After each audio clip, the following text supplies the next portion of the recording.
Bendiciones a todos, Dios los bendiga. Bueno, pues estamos estudiando los evangelios desde una perspectiva diferente a estar conectados. Y hay muchas interrogantes acerca de la vida de Jesús, como ayer estudiábamos acerca de sus padres, y son también los años desconocidos cuando Él estuvo en la tierra. Algunos creen que lo importante en la vida del Señor Jesús comenzó a partir de su proclamación pública, cuando fue bautizado a los 30 años, y esa es una de nuestras mayores equivocaciones. El Señor nos enseñó muchas cosas antes, y la fuerza de su enseñanza no queda empañada por el silencio. Todo lo contrario, es el silencio de esos 30 años normales lo que resuena en nuestros oídos. Dios hace suya la normalidad humana, el cansancio, el tener que ganarse el pan de cada día. Jesús vive soportando las injusticias y la maldad de los hombres. No hace nada trascendental para que las cosas vayan a su sitio. Es un hombre normal en todo el sentido de la palabra. Siempre fue un hombre y se portó como un hombre. Nunca cayó en la tentación de jugar a ser Dios durante unos minutos. Él era el Hijo de Dios, pero lo ocultó de una manera deliberada hasta el momento de su manifestación pública. Se sometió a otros que sabían mucho menos que él. Vivió admirando a sus propios padres. Tuvo que aprender a obedecer y a quedarse en silencio. Las dos cosas más difíciles para todos nosotros. Un día llegó la enfermedad a su casa y no pudo hacer nada, quizás en una de las noches más oscuras de su juventud. La muerte se llevó a su propio padre José y el Señor lloró como lo hace cualquier hijo cuando fallece su papá, pero no hizo nada. Dios decidió sentir el dolor y la frustración de vivir una vida normal y sufrir como cualquier otra persona en el mundo. Jesús tenía muy pocos años para cumplir su misión, pero quiso gastar 30 de esos años viviendo normalmente y dedicar solo 3 a predicar. A nosotros nos encanta tener actuaciones trascendentales, nos gusta predicar y sentirnos el eje sobre el que gira una reunión, una iglesia, un movimiento. Pero el Señor escogió pasar la mayor parte de su tiempo dignificando una vida normal. El mismo Dios hecho hombre ratificó el valor del trabajo de cada día. Nos enseñó que lo que hacemos cada momento, lo que muchas veces creemos que no tiene importancia, es lo más trascendente que podemos hacer si lo hacemos bien. Porque Dios deja su firma en cada cosa que hacemos, cuando hacemos nuestro trabajo como Él quiere. Piensa unos momentos en la vida del Mesías. ¿Lo imaginas limpiando su lugar de trabajo? Puedes ver al Rey del Universo frotando cada uno de los utensilios de la carpintería para que estuvieran preparados la próxima vez. ¿Qué pasaba por la mente de sus padres cuando lo encontraban una y otra vez cargando tablones de madera en lugar de estar meditando en los libros de la ley? ¿Cómo reaccionaba Jesús ante los que le pagaban su trabajo y le reclamaban o le gritaban? ¿Lo ves trabajando toda la noche para terminar algo que le habían encargado con urgencia? Él mismo escogió no hacer nada de manera sobrenatural. Tampoco se quitó el cansancio de encima con un chasquido, un tronido de dedos para que las piezas de una mesa fueran milagrosamente a su lugar. Trabajó duro y con su actitud dignificó de una manera divina lo sencillo de cada día. Cada noche se iba cansado a su cama. No se dedicaba a filosofar o a contemplar las estrellas como algunos de nosotros hubiésemos hecho, sino que trabajaba duramente. Era el hijo del carpintero y todos le conocían de esa manera. Nadie le señaló como el pensador, el predicador o el que vive en las estrellas. Pasó 30 años de su vida como carpintero, aún sabiendo que su labor era ser el salvador del mundo. Y muchas personas viven literalmente corriendo, agobiadas, incluso en su trabajo espiritual. sin darse cuenta de que el mundo no se salva con el mucho trabajo, sino con mucho amor. Al Señor no le preocupó perder tiempo con los niños, con los pobres, con los enfermos, con cualquiera que estuviera con Él. Jamás sintió el estrés del cumplimiento de su misión, ni vivió estresado por hacer la voluntad de Dios, sino que descansó siempre en los brazos del Padre. De sus 33 años de vida, solamente ocupó 3 para predicar y ejercer su ministerio, porque antes tenía muchas cosas importantes que hacer. El Dios del milagro más grande, la vida sencilla de cada día, el tiempo para disfrutar con la familia y jugar con ellos. Ese es nuestro Dios. En cierta manera es un Dios que tenemos olvidado. El Dios del milagro más grande, el Señor de la vida sencilla de cada día, porque siempre tenemos que recordar que es mucho más difícil vivir en la precariedad y la sencillez del pobre que en la riqueza del que tiene o puede hacer milagros. El Señor nos enseña el valor del tiempo con la familia. Incluso cuando llamó a sus discípulos en Marcos 3:14, dice que para lo primero que los llamó fue para que estuvieran con Él. Él sabía disfrutar de la relación con sus padres, con sus hermanos, con sus amigos, del descanso de una conversación tranquila al ponerse el sol.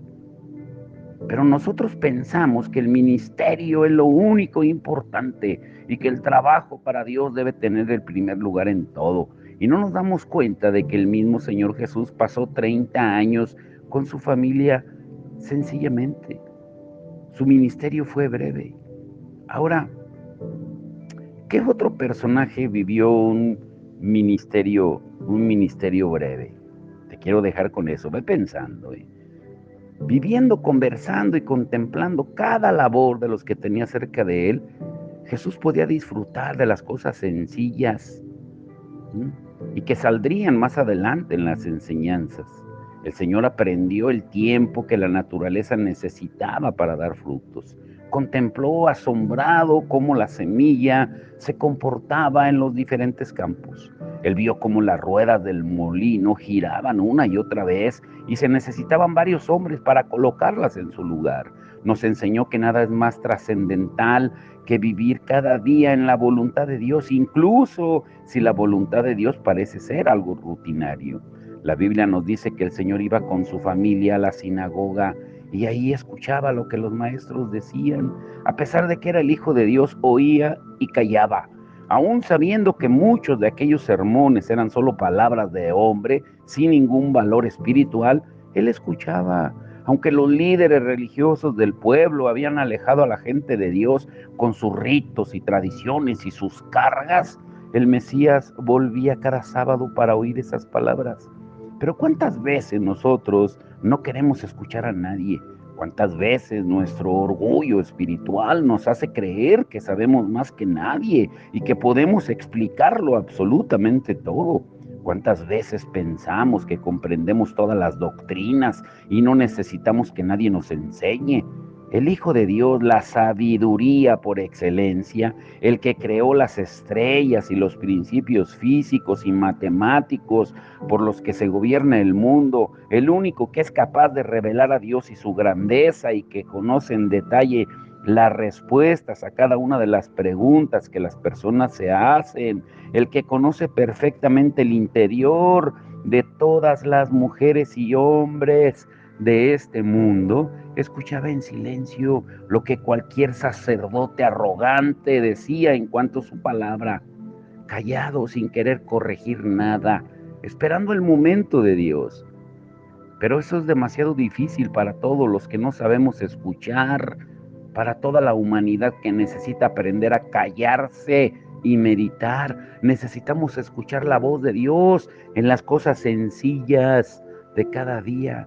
Hoy más que nunca necesitamos escuchar la voz de Dios en el silencio, en nuestro trabajo de cada día, callarnos de una vez para oírle a Él, recordar esos primeros 30 años de la vida del Señor y su existencia casi insignificante y escondida, como la de cualquier madre con sus hijos, la de un hombre en su trabajo duro e ingrato, la de muchos en su oficina, en la rutina de lo que parece no tener ningún interés.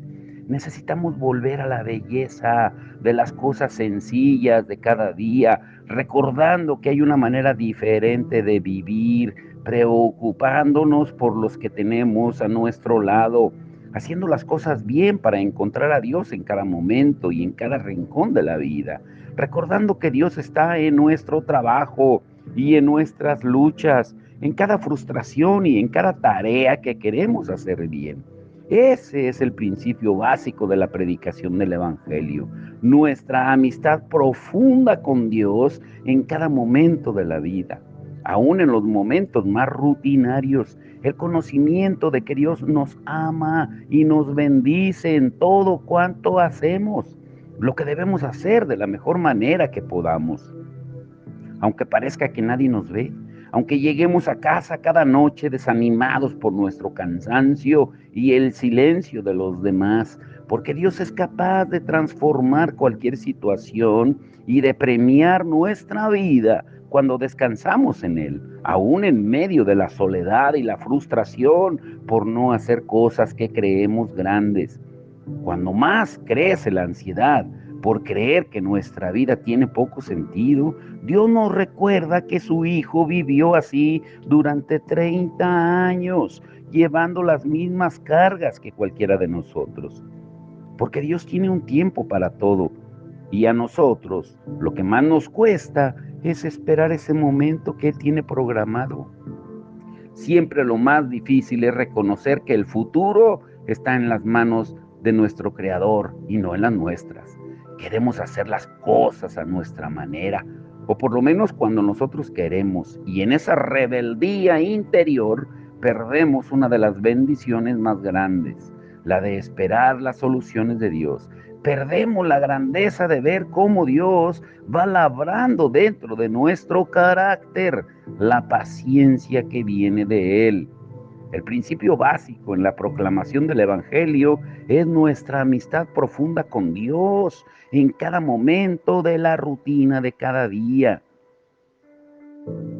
Mientras soportamos con agrado los años que pasamos en el desierto, hasta que comprendemos que nosotros también somos como una raíz de tierra seca, que aunque nos parezca mentira, va a crecer algún día. Lo veremos en el tiempo de Dios, en el momento exacto, en la hora que Dios tiene señalada. Esa raíz brotará y dará fruto.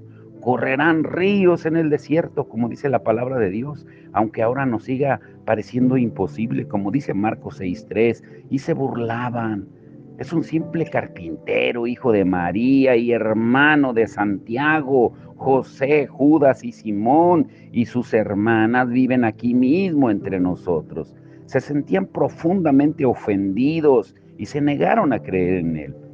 Esos años como carpintero no fueron una pérdida de tiempo. Dios quiso que su hijo pasara muchos años construyendo casas de madera. Dios tiene sus razones y como siempre son las mejores. Mateo 6:18 dice que cuando Jesús dijo, yo construiré, edificaré mi casa, es exactamente la misma palabra que, que Jesús dice que no fue un carpintero terrenal, sino que también es el carpintero celestial, el constructor por naturaleza. Él es el que construye su iglesia. Todo depende de Él y de su espíritu, no de nosotros.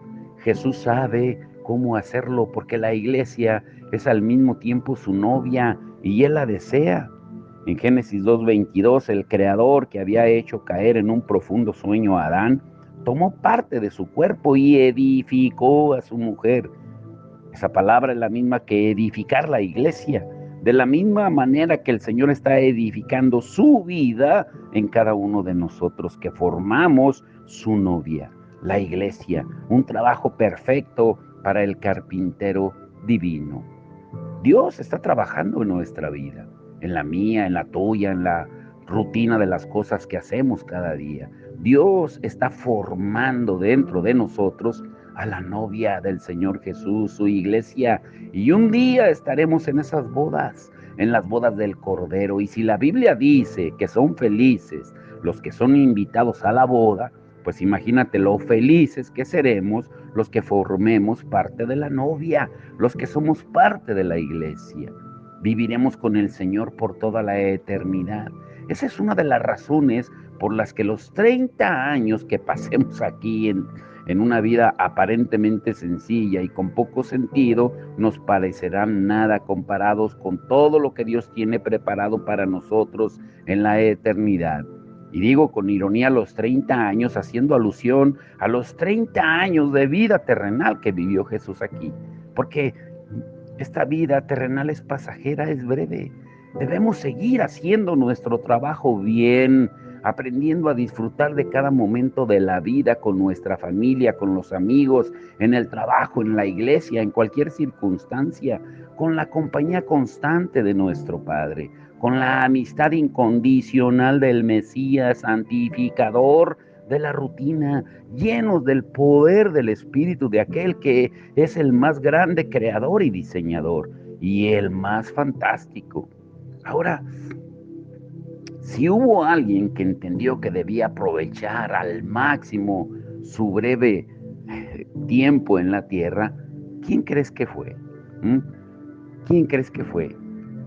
Y su ministerio fue aún más breve que el de Jesús. ¿Qué otro personaje vivió un ministerio breve y una vida breve? Juan el Bautista. Y el título, por cierto, no lo hemos dado. Juan el Bautista, el primo que escuchó. ¿Sabías que Juan el Bautista era primo de Jesús? Juan el Bautista fue la voz que proclamó en el desierto. Y la mayor revolución en la historia de la humanidad se puso en marcha. El nacimiento de Jesús estaba anunciado y Dios había establecido su plan de salvación para el mundo. Y en ese plan figuraba un profeta de Israel, el hombre clave en el anuncio del Mesías, Juan el Bautista. En Juan 1:6 al 7 dice, Dios envió a un hombre llamado Juan. Fíjate lo que dice, Dios envió, no el hombre, Dios envió a un hombre llamado Juan el Bautista para que contara acerca de la luz, a fin de que todos creyeran por su testimonio. Así empiezan las revoluciones que Dios envía a este mundo. Vino la palabra de Dios a Juan en Lucas 3:2. Las páginas de la historia no se escriben con grandes acontecimientos, grandes hombres, grandes fortunas o grandes historias. Las manifestaciones de Dios se escriben con hombres y mujeres sencillos en sus manos. Dios huye de las portadas de los periódicos, ni siquiera se hace anunciar, sino que actúa de una manera simple, a simple vista insignificante. Hubo un hombre, dice, vino la palabra de Dios. Ese es el comienzo, aunque casi nadie se haya dado cuenta. Puede que los ángeles no hayan hecho nada extraordinario, ninguno de los sacerdotes o estudiosos de la ley lo supieron. Sencillamente ocurrió. Dios puso su mano sobre una familia y ese trascendental toque llegó a ser la mejor definición de la vida de Juan. En Lucas 1:66 dice, los que la oían meditaban sobre los acontecimientos y se preguntaban, ¿qué llegará a ser este niño? Pues la mano del Señor estaba sobre él de una manera especial. Ahora escuchen lo que dice Lucas 1:5 al 17. Se los voy a leer. Cuando Herodes era rey en Judea, hubo un sacerdote judío llamado Zacarías. Era miembro del grupo sacerdotal de Abías y su esposa Elizabeth también pertenecía a la familia sacerdotal de Aarón. Zacarías y Elizabeth eran justos a los ojos de Dios y cuidadosos en obedecer todos los mandamientos y las ordenanzas del Señor. No tenían hijos porque Elizabeth no podía quedar embarazada y los dos eran ya muy ancianos. Cierto día, Zacarías se encontraba sirviendo a Dios en el templo, porque su grupo de sacerdotes estaba de turno esa semana. Como era costumbre entre los sacerdotes, le tocó por sorteo entrar en el santuario del Señor y quemar el incienso. Mientras el incienso se quemaba, una gran multitud estaba afuera orando.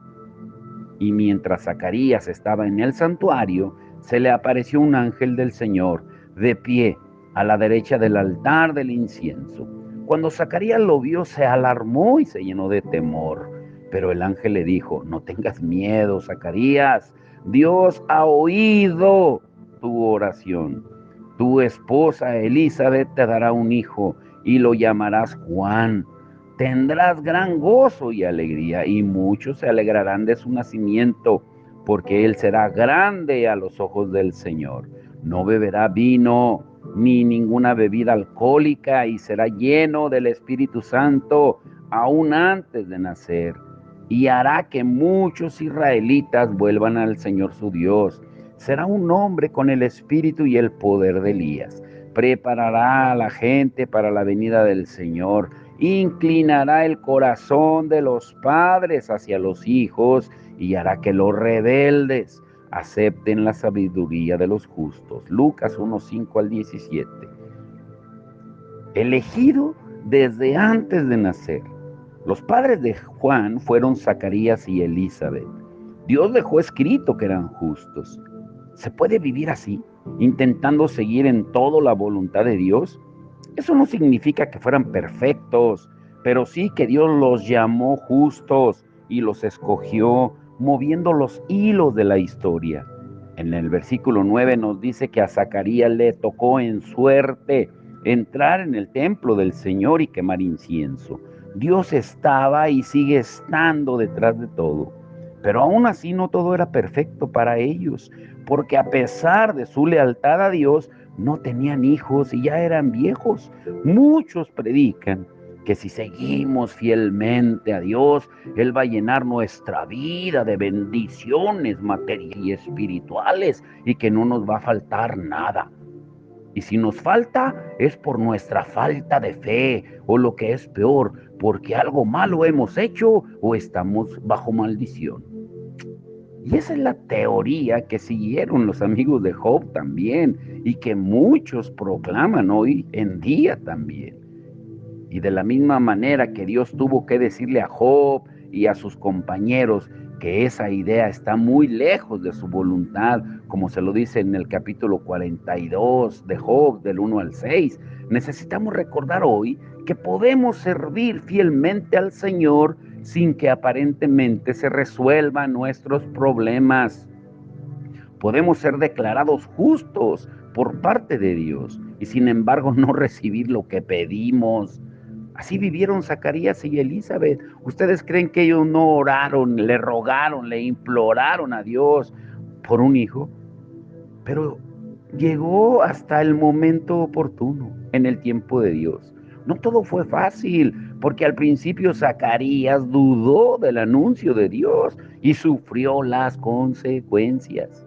Lucas 1:20 dice: y aquí te quedarás mudo y no podrás hablar hasta el día en que todo esto acontezca, por cuanto no creíste mis palabras, las cuales se cumplirán a su debido tiempo.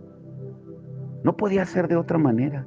Un sacerdote que no cree lo que Dios hace, pues no puede dar ningún mensaje al pueblo y mucho menos hablar del evangelio, de las buenas noticias. Mejor no decir nada, mejor quedarse mudo, por lo menos hasta que tuviera una confianza absoluta en lo que Dios podía hacer.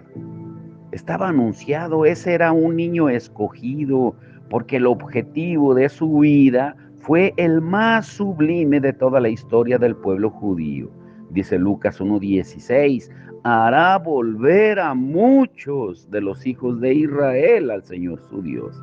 Por eso, cuando se cumplió el tiempo, Juan comenzó a predicar en el desierto, y era literalmente el desierto, como dice Lucas 3:2, y al mismo tiempo un desierto figurado, porque durante 400 años y por culpa de la rebeldía del pueblo, Dios había guardado silencio. De Malaquías, que es el último libro del Antiguo Testamento, a Mateo, que es el primero del Nuevo Testamento, hay un silencio de 400 años. Si en tiempos de Moisés, por la desconfianza de todos, Israel había pasado 40 años en el desierto, pues ahora sufre el silencio de su creador durante 400 años. Si la incredulidad del pueblo antes de la conquista de la tierra prometida fue grande, pues ahora era 10 veces mayor. 400 años en el desierto espiritual parecía un castigo demasiado grande, pero era lo que el pueblo merecía. Por eso Juan proclamó el mensaje de Dios en el desierto literalmente y figuradamente, porque durante 400 años Dios había guardado silencio ante su pueblo. Cuando nadie lo esperaba, Juan apareció en el desierto. Muchas veces tenemos que buscar a Dios en lugares donde nos parece imposible que Él esté, y en muchas otras ocasiones tenemos que reconocer que Dios nos va a hablar por medio de personas por las que creemos imposible que Él lo haga. Juan era una de esas personas, diferente en todos los sentidos, incluso en la manera de vestir, porque vestía de pelo de camello y cinto de cuero y comía langostas y miel. Esa apariencia era parte de su carácter y de su manera de ser, porque Juan era un embajador del Mesías, el precursor de un mundo completamente diferente y extraordinario, un mundo vuelto al revés, un mundo que se basaba no en la reforma de los más buenos y religiosos, sino en el nuevo nacimiento de los más alejados de Dios. Marcos 1, del 2 al 3 dice, como está escrito en el profeta Isaías, he aquí yo envío mi mensajero delante de tu faz, el cual preparará tu camino. Voz del que clama en el desierto, preparad el camino del Señor, haced derechas sus sendas. Marcos 1, 2 y 3. Juan comenzó su ministerio 6 meses antes que el Señor Jesús. Como debió ser su vida y su poder, su predicación y su valentía. Imagínate, ya que en tan poco tiempo, medio año, su vida fue un ejemplo para todos. El pueblo le siguió, le escuchó y le tuvo por un gran profeta de Dios. La misión de Juan el Bautista fue una de las más importantes de la historia. Llegó a ver los cielos abiertos y al Espíritu de Dios descendiendo como paloma y al Padre deleitándose en su propio Hijo, a quien Él estaba bautizando. Juan era el embajador del Hijo de Dios, el que proclamaba su venida. Cuando un rey visitaba otro país, su embajador llegaba meses antes para preparar todos los caminos, para hablarles a la gente acerca del que iba a venir y para explicarles su misión y los deseos de su corazón. Juan anunció a todos que venía el ungido de Dios y lo hizo en el lugar menos esperado, porque era la voz de uno que clama en el desierto. Cumplió su misión de embajador y preparó el camino. En Juan 1, 29 al 30 dice, al día siguiente vio a Jesús que venía hacia él y dijo, he aquí el Cordero de Dios que quita el pecado del mundo. Este es aquel de quien yo dije, después de mí viene un hombre que es antes de mí porque era primero que yo. El mensaje de Juan era extraordinario, extraordinario. Nadie podía esperar algo así. Hablaba del Cordero de Dios, el Cordero preparado para la Pascua. Todos sabían a lo que se estaba refiriendo en cuanto a la celebración. Lo que no comprendían era que estaba anunciando la llegada de un Cordero único y definitivo, un Cordero sin mancha ni defecto, enviado desde el cielo, el Hijo de Dios que iba a quitar el pecado del mundo, no los pecados o el remedio para una situación personal, familiar o incluso nacional, sino el pecado en general, la gran cima entre Dios y el hombre, el pecado en esencia, la gran barrera, y no solo el pecado de un pueblo escogido, sino el de todo el mundo.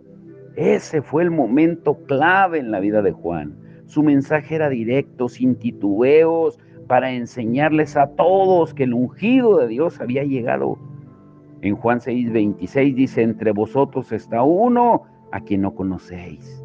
Y aunque sus palabras eran perfectas para ese momento, pues lo son también para nosotros en pleno siglo XXI. Hoy en día Jesús sigue estando entre nosotros, aunque muchos no le conozcan, aunque una gran mayoría ni siquiera note su presencia.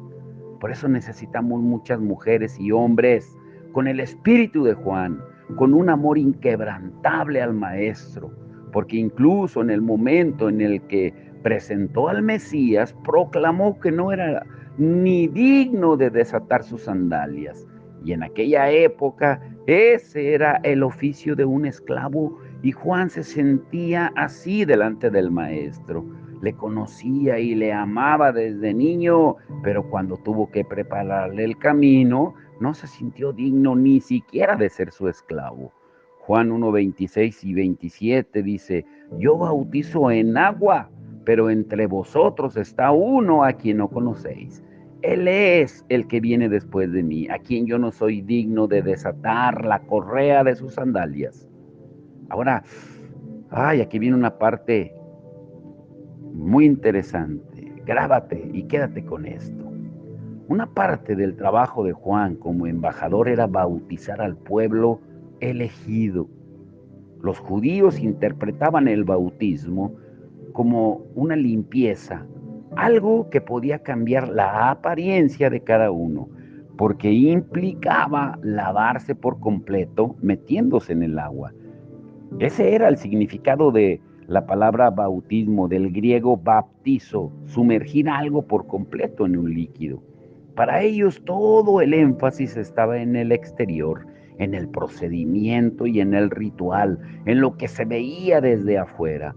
Y Jesús explicaría más tarde que en el Evangelio del Reino, primero hay que nacer de nuevo, desde adentro y desde arriba. Jesús vino para bautizar con el Espíritu Santo y fuego, y eso es mucho más que un simple baño exterior o echar agua en la cabecita solamente. Ese cambio tiene que llegar hasta lo más profundo de la vida de una persona, porque cuando Dios transforma una vida, no queda absolutamente nada fuera de sus manos. El fuego no puede quedarse en la superficie, llega hasta lo más profundo de lo que somos. Ahora, ¿por qué Juan bautizó a Jesús? Juan bautizó a Jesús como señal de obediencia. El Mesías no necesitaba limpiarse, era puro por naturaleza, pero la ley decía que cuando una persona comenzaba públicamente un oficio santo, tenía que ser lavado completamente, y Jesús estaba comenzando su ministerio. Eso es lo que dice Levítico 16:4 y Mateo 3:15. Juan no pensaba que la ley tuviera tanto valor como para que el Mesías tuviera que cumplirla, pero Jesús le dice que deben hacerlo para así reconocer la justicia de Dios. Mateo 3:15 y Lucas 7:29.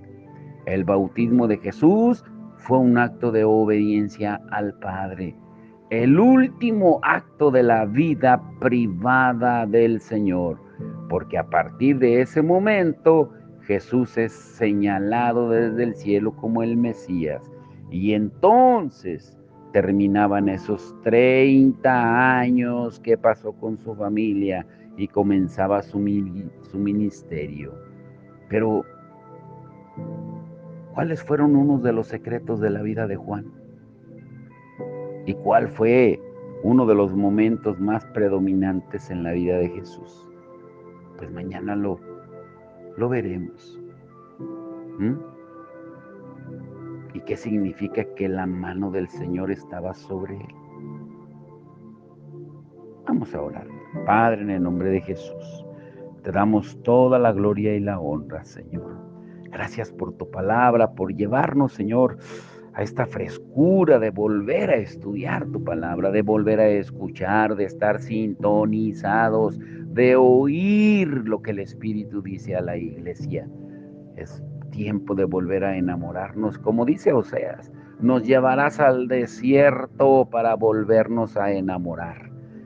Es tiempo, Señor, de que volvamos nuestros ojos hacia ti, puestos los ojos en Jesús, el autor y el consumador de nuestra fe, el cual por el gozo puesto en él sufrió,